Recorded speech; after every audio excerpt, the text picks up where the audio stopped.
Good morning student. Nirmal Vidhi की online classes में मैं अंजू भारद्वाज आपका हार्दिक अभिनंदन करती हूँ। बच्चों, आज हम निगमन विधि के दोष, हमने आपको कल मैथमेटिक्स में आगमन विधि के पद, उसकी परिभाषाएं आपको कल बताते हैं। आगमन विधि के किधर की ओर चलती है? विशिष्ट से और किसकी ओर? सामान्य की ओर, स्थूल से और सूक्ष्म की ओर। उसके बाद हमने उसी के बिल्कुल विपरीत आपको बताया था निगमन विधि, जैसे उसमें उदाहरण से और नियम की ओर। कौन सी? आगमन विधि। इसमें क्या करते हैं? नियम से और उदाहरण की ओर। और ये भी क्या? सामान्य से विशिष्ट की ओर और सूक्ष्म से स्थूल की ओर। किसमें? निगमन विधि में। अर्थात आगमन विधि और निगमन विधि दोनों क्या? एक सिक्के के दो पहलू हैं। हम निगमन विधि के बारे में आपको कल उसके कुछ उदाहरणों के द्वारा महत्व और गुण को समझा चुके हैं। क्या क्या गुण हैं इसके, कौन कौन से महत्व है, इनको कल हम आपको बता चुके हैं। आज हम निगमन विधि के दोषों के बारे में परिचर्चा करेंगे। निगमन विधि के दोष। अब सबसे पहले इसका दोष बताते हैं, वो है इसके द्वारा अर्जित ज्ञान स्थायी नहीं होता है। क्या? इसके द्वारा अर्जित ज्ञान स्थायी नहीं होता है। क्या नहीं होता? स्थायी नहीं होता है। क्यों? इसमें क्या सूत्रों को पहले बता दिया जाता है, तो बालक क्या इतना तर्क शक्ति, चिंतन शक्ति, मानसिक शक्ति को अपना ज़्यादा यूज में नहीं लेता। अर्थात उसको सारा सॉल्व मिला होता है ना। क्यों? जब सूत्री शिक्षक द्वारा उसको फंडा पहले क्लियर करके दे देते हैं, आप इस सूत्र के अनुसार आयत का जैसे लंबाई इंटू चौड़ाई, इसके अनुसार आप कर दीजिए, तो बालक क्यों दिमाग लगाएगा? डायरेक्ट उसको क्वेश्चन कोई तो करेगा सीधा ही। तो इसमें इसका जो किया हुआ ज्ञान क्या नहीं होता? अर्जित किया हुआ ज्ञान स्थायी नहीं होता। गणित प्रारंभ करने के लिए यह विधि उपयुक्त नहीं है। दूसरा जो इसका दोष है वो है गणित विषय में यह विधि उपयुक्त नहीं है। कौन सी? निगमन नहीं है। क्यों? क्या वही बात हो गई।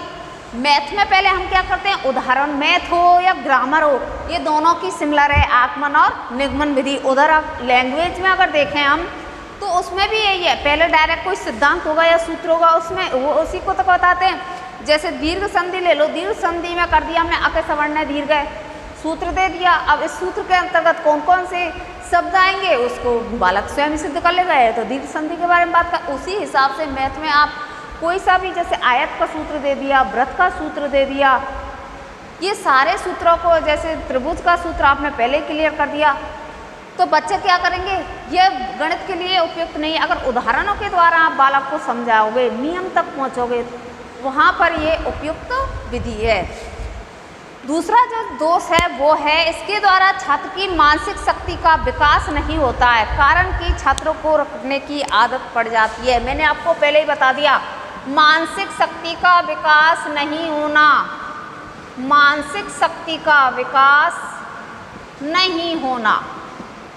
छात्रों को क्या आदत पड़ जाती है? छात्रों को रटने की आदत। शिक्षक फॉर्मूला दे देता है, फॉर्मूला देते छात्र क्या कर लेते हैं? उस फॉर्मूले को रटने लग जाते हैं। अपनी मानसिक शक्ति को, तर्क शक्ति को, चिंतन शक्ति का बालक बिल्कुल ही यूज नहीं करता है। इसलिए इसमें निगमन जो विधि है उसमें मानसिक शक्ति का विकास नहीं होता है। बालक के लिए ये बिल्कुल ही नगण्य, मतलब बिल्कुल शून्य के बराबर अपने माइंड को लगाता है उसमें। तो ये भी इसका एक दोष है। अगला जो इसका दोष है वो बताते हैं, इस विधि में भिन्न भिन्न प्रकार के प्रश्नों के लिए अनेक सूत्र याद करने होते हैं जो कठिन कार्य है। इसमें क्रियाशीलता का सिद्धांत लागू नहीं होता है। मेन बात क्या है? क्रियाशीलता का सिद्धांत लागू नहीं होना, सिद्धांत लागू नहीं होना।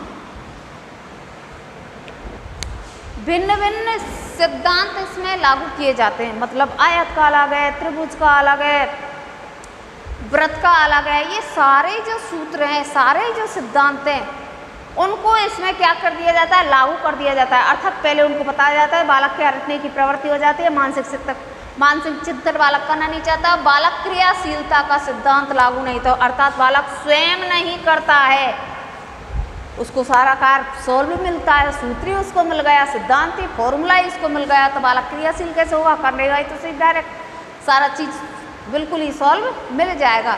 तो इसमें क्रियाशीलता का भी सिद्धांत लागू नहीं होता है। ये इसके कुछ दोष बताएं, लिमिट्स भी हैं इसमें। बालकों की तर्क, विचार, निर्णय शक्ति के विकास में सहायक नहीं होती है। बालकों की तर्क, विचार और निर्णय शक्ति, बालक तर्क करना नहीं सीखता, विचार भी नहीं कर सकता और निर्णय भी नहीं, क्योंकि उसको तो निर्णय क्या, उसको तो सीधा सब कुछ मालूम है। तो बालक की तर्क शक्ति, विचार शक्ति और निर्णय लेने की क्षमता का भी इसमें क्या है, लिमिट्स है।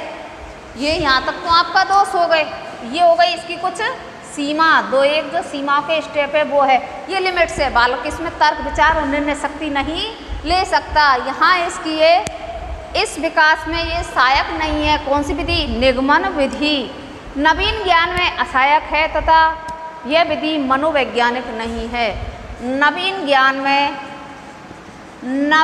ज्ञान में असहायक, सहायक और अमनोवैज्ञानिक। और निगमन विधि, आगमन विधि कैसी थी, मनोवैज्ञानिक, और निगमन विधि अमनोवैज्ञानिक। क्यों, उसमें तो बालक को उदाहरणों के द्वारा, विधि स्टेप बाय स्टेप, पहले क्या उदाहरण, फिर निरीक्षण, फिर परीक्षण, फिर उसकी जांच, अर्थात परीक्षण करना। उदाहरण, निरीक्षण, नियमीकरण और परीक्षण, उनके तो वो तो स्टेप बाय हो गई। कौन सी, आगमन विधि, सारे स्टेपों को फॉलो किया जा रहा है, कहाँ त्रुटि है, कहाँ सही है, किस स्टेप के अनुसार इसको लागू किया जा रहा है, तो वो तो मनोवैज्ञानिक विधि हो गई। इसमें जो नवीन ज्ञान होता है वो असहायक होगा, क्योंकि डायरेक्ट बालक को सिद्धांत और सूत्र बताया जाता है, जिसके माध्यम से बालक उसको सीधा ही हल कर, उसको पता नहीं है कहाँ से आया है, सही है या गलत है, उसके शिक्षक बता देते हैं ये फॉर्मूला इसमें लगेगा। अमनोवैज्ञानिक है, क्योंकि बालक को जब तर्क शक्ति, विचार और निर्णय करने के लिए प्रेरित नहीं होगा तब तक वो सहायक नहीं है। एक और लिमिट्स बताइए, वो है स्वतंत्रता पूर्वक इस विधि का प्रयोग संभव नहीं हो सकता। जी हाँ, स्वतंत्रता पूर्वक इस विधि का प्रयोग संभव नहीं।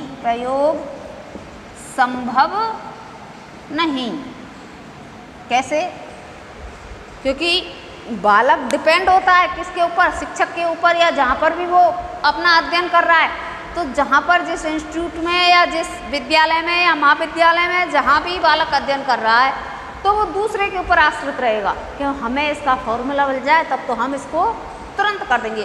तो बालक इसमें स्वयं स्वतंत्रता होकर स्वतंत्र पूर्वक इसमें प्रयोग नहीं कर सकता। जब तक बालक को फॉर्मूले के बारे में नहीं बता देते तब तक बालक स्वयं नहीं इसको कर सकता।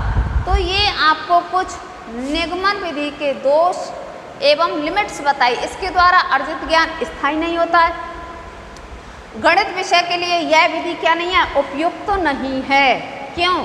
क्योंकि इसमें डायरेक्ट फॉर्मूला रख दिया जाता है, तो बालक दिमाग नहीं लगाता, बिल्कुल मानसिक शक्ति बिल्कुल उसकी निष्क्रिय हो जाती है, केवल रटने की आदत इसमें पड़ जाती है, मानसिक विकास नहीं होता, छात्र रटने की आदत इसमें लग जाती है। क्योंकि अगर छात्रों को समस्या ही तो है क्रिएट, समस्या उत्पन्न होगी तभी तो बालक मानसिक शक्ति का प्रयोग करेगा, तर्क करेगा, मानसिक चिंतन करेगा, बालक का विकास फिर उसी के अनुसार डेवलप होगा। और क्रियाशीलता का सिद्धांत भी इसमें लागू नहीं होता है। क्यों? बालक स्वयं नहीं करता है, उसको तो पका पकाया मिल जाता है, बालक उसको ग्रहण कर लेता है बस, तो क्रिया नहीं कर सकता, स्वयं कार्य करके नहीं सीखता। इसमें इसकी कुछ लिमिट्स भी बताई, वो बालकों की तर्क विचार और निर्णय शक्ति में सहायक नहीं है। क्या?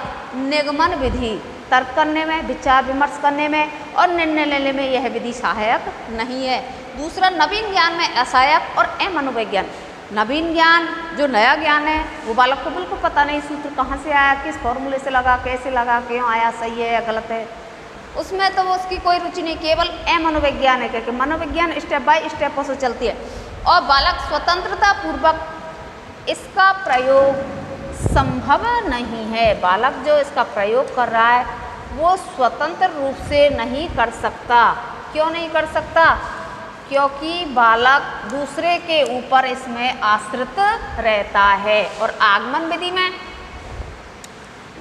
विधि में बालक स्वयं भी कर सकता है। उदाहरणों के माध्यम से स्वयं करके देखते हैं, उसके बाद उसमें नियम लगाते हुए अर्थात जो फॉर्मूला लगता है उसके अनुसार बालक इसमें कार्य करने लग जाता है। अब इसके बाद हम आपको आगमन और निगमन विधि में तुलनात्मक अध्ययन करवाएंगे। आगमन विधि में क्या है और निगमन विधि में क्या तुलनात्मक अध्ययन है। देखिए, आगमन और निगमन विधियों का तुलनात्मक अध्ययन, इधर तो ले लेते हैं आगमन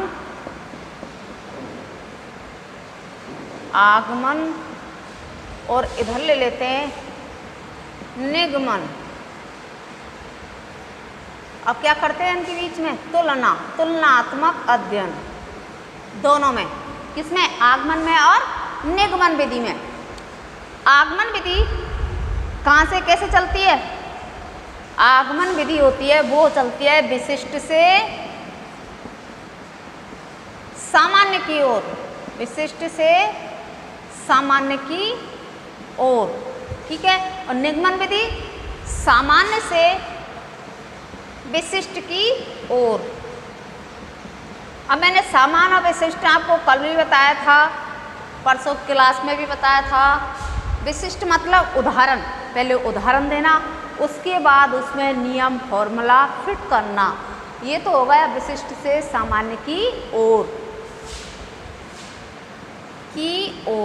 ठीक है। और ये हो गया सामान्य से विशिष्ट की ओर।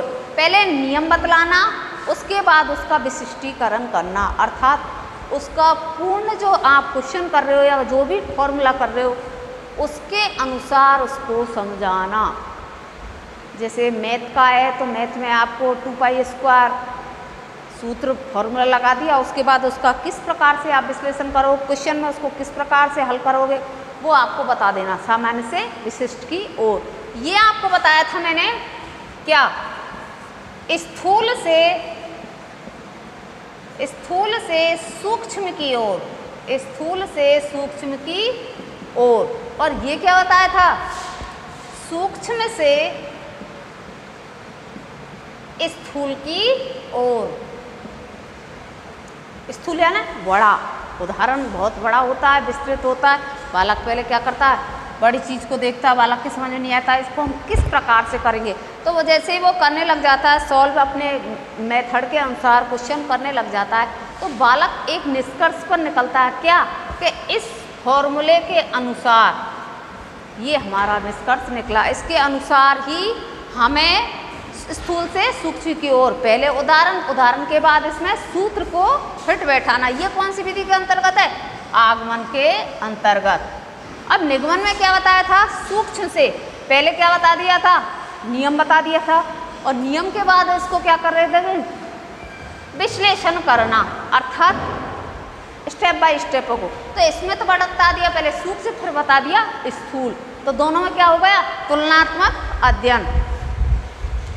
अब आगमन में है ज्ञात से अज्ञात की ओर, नया है ज्ञात से अज्ञात की ओर। कैसे ज्ञात?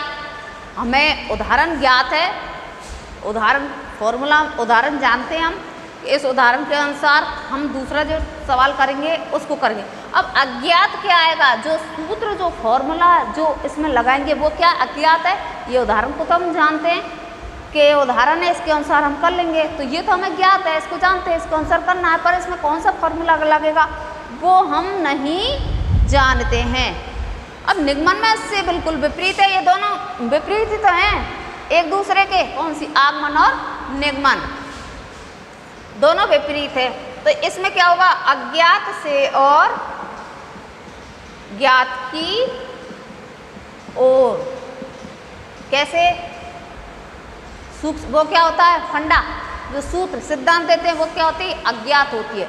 और जो हम बिल्कुल उसको क्लासिफिकेशन कर देते हैं, सवाल को सॉल्व करते हैं, वो क्या हो जाती है हमारे ज्ञात करना। तो अज्ञात से ज्ञात करना, जानते ही नहीं है उसको, जो कोई चीज़ अज्ञात है कभी देखी नहीं, डायरेक्ट बता दिया इस फॉर्मूले से कर लेगा, फिर उसको करना वो ज्ञात हो जाती है कि इसमें ये फॉर्मूला लगता है, इस सूत्र में, इस सवाल में लंबाई गुणाई चौड़ाई साधारण ब्याज का दर समय दर इनटू समय दर समय और मूलधन कि ये फॉर्मूला लगता है। तो वो तो अज्ञात था पहले, तो फिर ज्ञात हो गया कि हाँ, फिर समझ में आता है, ज्ञात अज्ञात से ज्ञात की ओर। अगला जो इसका तुलनात्मक अध्ययन है वो है आगमन विधि में बालकों की मानसिक शक्तियों का विकास होता है। कौन सी में, आगमन में बालकों की मानसिक शक्ति का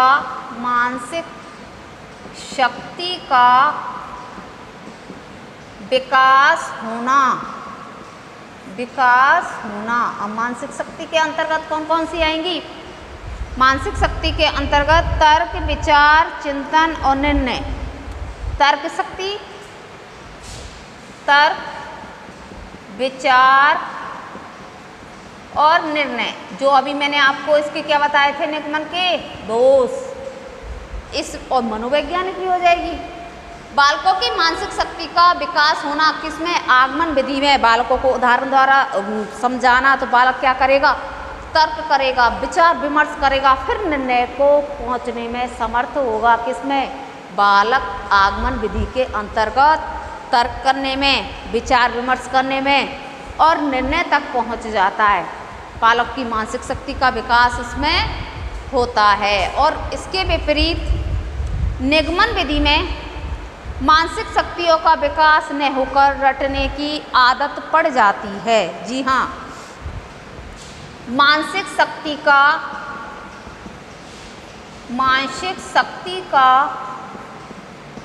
विकास न होकर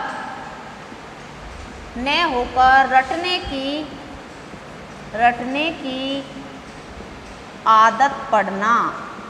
और जी हाँ, इसमें बालक को क्या करेगा, बालक को फॉर्मूला दे देते हैं हम, डायरेक्ट करना है तुम्हें, ये आपको सिद्धांत है, इस फॉर्मूला लगेगा, अब आप कर लीजिए। तो बालक की मानसिक शक्ति का विकास तो हुआ ही नहीं, जड़ हो गई, उसको तो मिल गया, अब वो अपना दिमाग नहीं लगाएगा। दिमाग क्यों लगाए, दिमाग तो तब लगाता है जब बालक को सामने समस्या दे दी जाती है, तब बालक तर्क करेगा, विचार विमर्श करेगा, मानसिक शक्तियों का विचार करेगा और निर्णय लेगा, कैसे करूँ, किससे जाके सॉल्व करवाऊँ। तो इसमें निगमन विधि में बालक की मानसिक शक्तियों का विकास न होकर रटने की आदत होना, जिससे स्मरण शक्ति का विकास नहीं होता। क्यों, रटने की आदत ही हो जाती है इसमें बालक की, तो फिर स्मरण शक्ति कहाँ होगी, इसमें स्मरण शक्ति अधिक होगी। किसमें, आगमन विधि में। और निगमन विधि में कम, बालक रटने पर ज़्यादा फोकस करेगा। गुरुजी हमें सिद्धांत दे देंगे या कोई फॉर्मूला दे देंगे, उसके अनुसार हम अपने क्वेश्चन को सॉल्व कर लेंगे। अगला जो इसका तुलनात्मक अध्ययन है वो है मनोवैज्ञानिक विधि व अवबोध केंद्रित। मनोवैज्ञानिक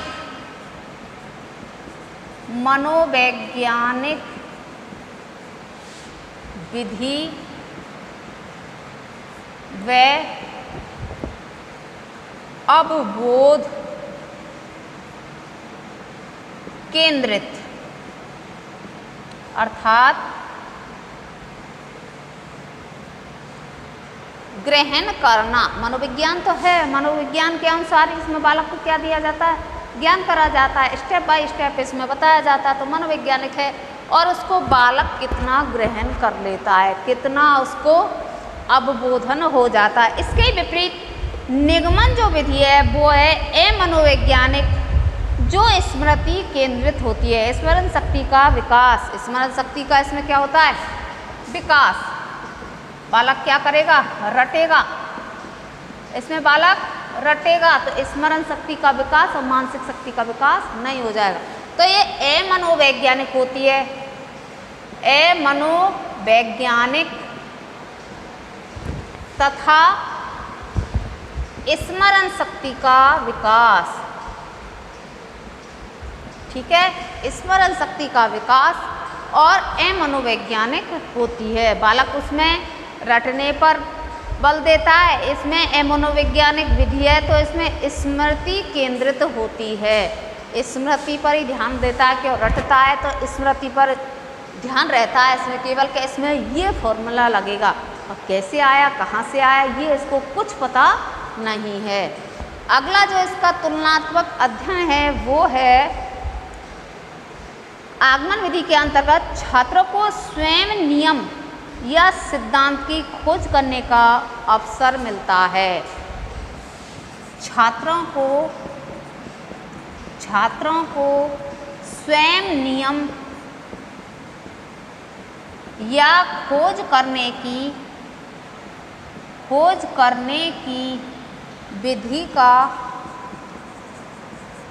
छात्रों को स्वयं नियम या खोज करने की या स्वयं नियम या सिद्धांत की खोज करने का अवसर मिलता है। सिद्धांत के खोज करने का अवसर किसमें? आगमन विधि में। बालक इसमें क्रियाशील होता है, उसमें क्रियाशील नहीं रहता है। क्यों? स्मरण शक्ति पर, रटने पर बालक उसमें ध्यान देता है, इसमें छात्र स्वयं करता है क्योंकि उदाहरण के द्वारा हम बालकों को सिखाते हैं, बालकों को करवाते हैं। तो इसमें बालक स्वयं नियम या सिद्धांत की खोज करने की विधि का अवसर इसमें मिलता है। कौन सी में? तुलनात्मक अध्ययन विधि में, इसमें आगमन विधि में। इसी के विपरीत इसमें शिक्षक छात्रों को पहले ही सूत्र अथवा नियम बता देते हैं। ये क्या होती है? ये तो स्वयं पर और वो परार्थित। अब इसमें एक ही शब्द आप ले लीजिए, परार्थित। परार्थित वो कैसे? शिक्षक द्वारा सूत्र या सिद्धांत बताना, सूत्र या सिद्धांत बताना। किसमें? निगमन में। ये तो स्वयं पर, स्वयं क्रियाशील करके करता है बालक। उसमें बालक क्या होता है? परार्थित होता है, दूसरे के अधीन। मैंने बताया ना थोड़ी देर पहले, निगमन में शिक्षक सूत्र बता देगा, सिद्धांत बता देगा, फॉर्मूला बता देगा, बालक मानसिक शक्ति का तो विकास करेगा नहीं, रटने की उसकी शक्ति जरूर, स्मरण शक्ति उसकी तेज हो जाएगी, रटने की शक्ति उसकी तेज हो जाएगी। किसमें? निगमन में। पर दूसरे के ऊपर क्या रहेगा बालक? इसमें आश्रित, स्वयं कुछ नहीं कर सकता। इसमें बालक स्वयं क्रियाशील रहेगा तो नियम और सिद्धांतों की खोज करने का उसको अवसर मिलेगा। तो बालक इसमें निर्णय करने की शक्ति का भी विकास होगा, जो भविष्य में उसके लिए अधिक सहायक होगी या लाभदायक सिद्ध होगी। अगला जो इसका तुलनात्मक अध्ययन है वो है नवीन ज्ञान की ओर अग्रसर करती है। और इसमें बालक ज्ञान का उपयोग करता है। ये तो करती है नवीन ज्ञान का। कौन सी? ये नवीन ज्ञान का। और ये करती है बालक क्या? रटने पर, अर्थात बालक प्राप्त ज्ञान का उपयोग करता है। प्राप्त ज्ञान का उपयोग बालक शिक्षक इसमें उसको सूत्र फंडामेंटल बता देता है, सूत्र या सिद्धांत बता देता है, इसके अनुसार कब लीजिए। तो ज्ञान जो पहले से प्राप्त था, शिक्षक ने जो बता दिया उसका उपयोग करता है। और इसमें बालक क्या करता है? नवीन ज्ञान का उपयोग, अर्थात नियम और सूत्रों का निर्माण। इसमें तो नियम और सूत्रों का निर्माण बालक स्वयं कर लेता है। और उसमें क्या कर लेता है?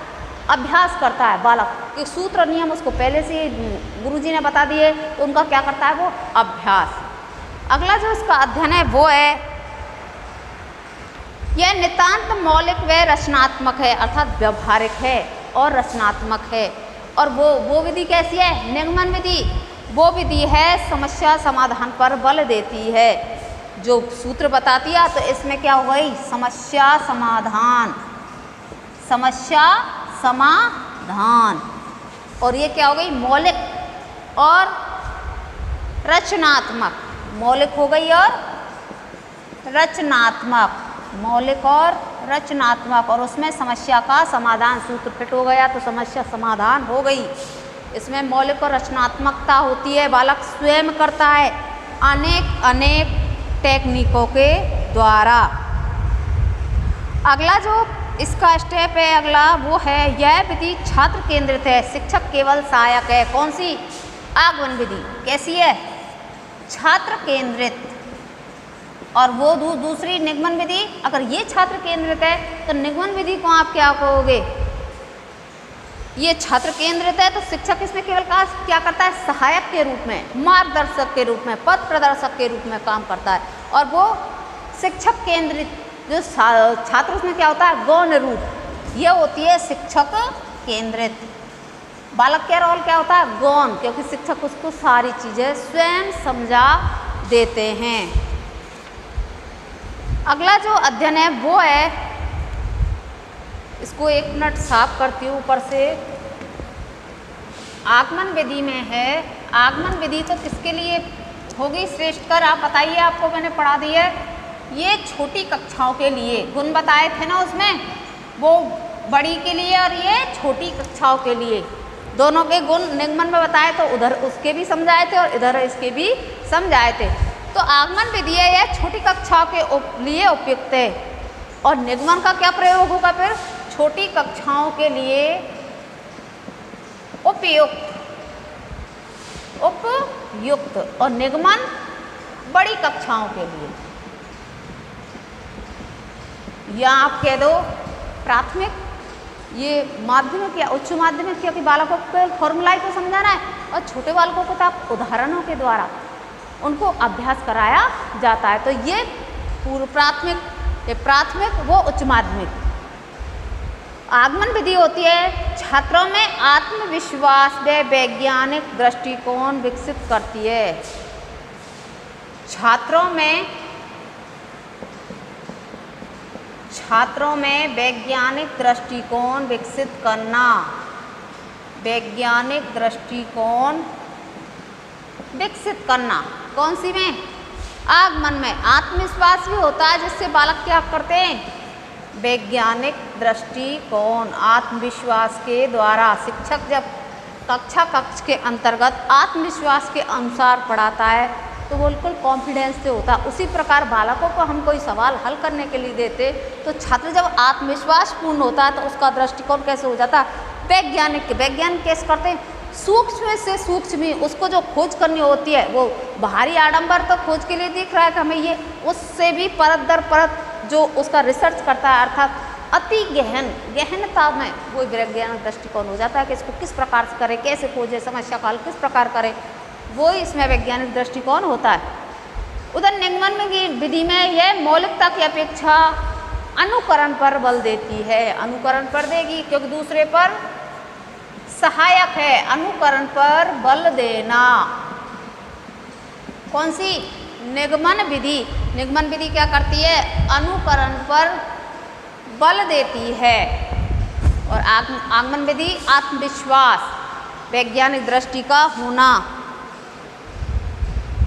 अब आगमन विधि में आते हैं, यह रटने की प्रवृत्ति को जन्म नहीं देती है। स्मरण शक्ति पर आश्रित रहने के बजाय स्वयं खोज की प्रवृत्ति अपनाती है।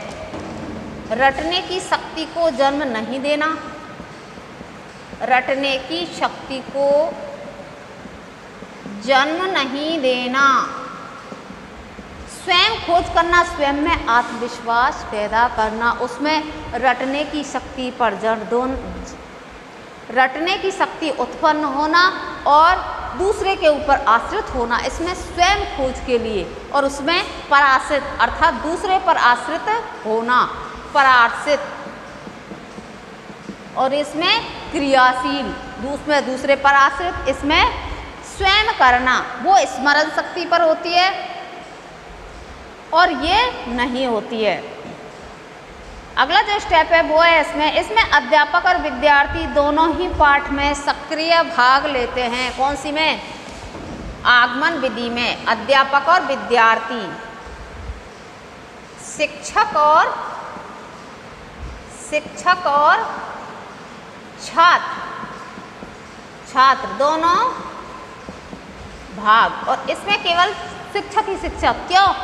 बालक क्या रहता है इसमें? गौण। बालक क्या होता है?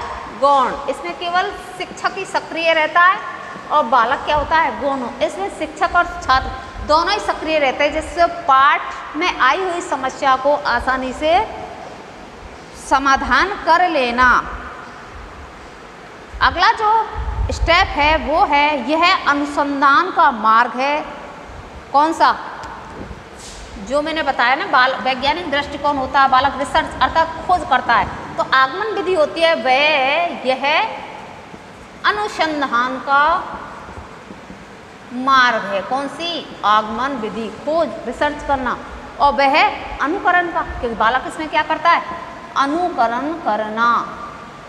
उसमें अनुकरण करना और इसमें खोज करना। तो दोनों ही विधियों का तुलनात्मक अध्ययन करने पर यह देखते हैं दोनों में ही अपने अपने गुण व दोष दोनों ही होते हैं। इन दोनों का हम अगर अध्ययन करें, अगर देखें, तो इन दोनों में अपने अपने के गुण और दोष हैं। फिर भी आगमन विधि में निगमन विधि की तुलना में कुछ कम दोष हैं। यह विधि गणित शिक्षण के उद्देश्यों की प्राप्ति में सहायक सिद्ध हो सकती है। कहने को तो दोनों बराबर है, पर आगमन में थोड़ा क्या है? कम दोष है जितना निगमन में, क्योंकि उसमें छात्र को फोकस नहीं करके एक शिक्षक के ऊपर ध्यान केंद्रित तो होता है। छात्र केवल अनुकरण ही इसका कर पाता है, पर आश्रित रहता है, दूसरों पर आश्रित रहता है। छात्र का रोल इसमें गौण रहता है और इसमें बालक स्वयं क्रियाशील अर्थात क्रिया करके स्वयं सीखता है। तो आज हमने निगमन विधि के दोष, इसकी लिमिट्स और इसके तुलनात्मक अध्ययन के बारे में अध्ययन कराया। आशा करती हूँ आज का ये टॉपिक आपको समझ में आ गया होगा। नेक्स्ट वीडियो में हम दूसरा जो मेथड है उसके बारे में चर्चा कर लेंगे। तब तक के लिए धन्यवाद।